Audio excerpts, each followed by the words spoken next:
बाळा, आता जे काही झालं त्याचा विचार करायचा नाहीस. नाही करणार. आणि संध्याकाळी लवकर ये. हा, येतो. निघू आम्ही?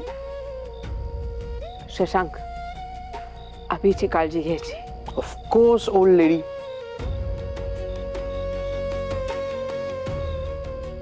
चल.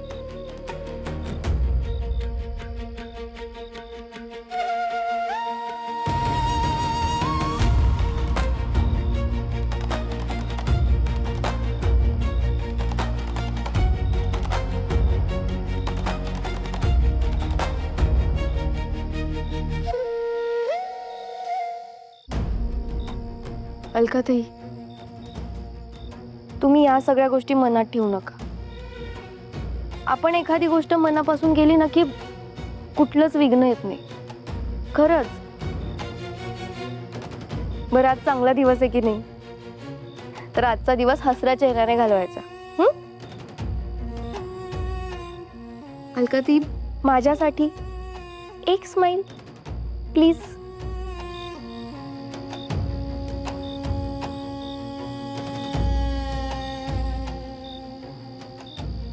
चला.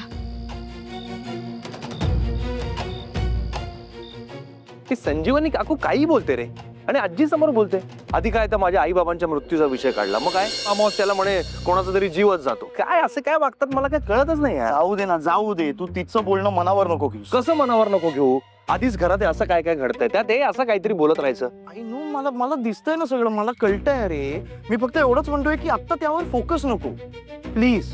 अभि, आपली आजची मीटिंग खूप इम्पॉर्टंट आहे, आपण त्यावर फोकस करूया.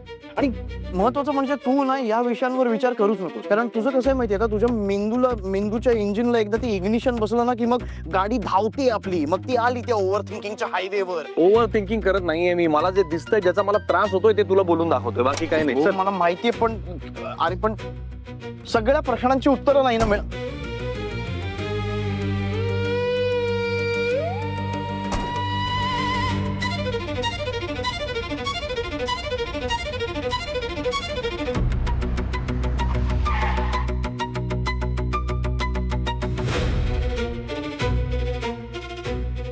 संजीवनी काकू म्हणते त्यात तथ्य आहे का रे? योगायोग होता का? नाही रे. चल.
इथे काय करतेस?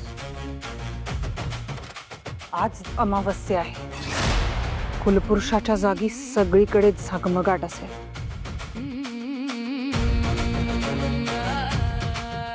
कसा दिसेल तेच बघते. एक विचारू, त्या राजवर्धनशी का हुज्जत घालत असतेस? आणि अमावस्येचा आपल्या गेलेल्या मुलांचा विषय परत का काढलास? काय विचारतोय मी? मृत्यूची भीती ही सगळ्यात मोठी असते. एखाद्या माणसाच्या मनात मृत्यूची भीती बसली ना की तू बाहेरून कितीही कणखर दिसला तरी हळूहळू आतल्या आत पोखरायला लागतो. पण तो राजवर्धन अशाने अजूनच बेछूट वागेल आणि त्यांनी काही बरं वाईट केलं म्हणजे मी आहे ना, त्याची काळजी कशाला करतोस? माझ्या आणि ह्या संपत्तीच्या आड कोणीही आलं तर ही संजीवनी कुठल्याही थराला जाऊ शकते.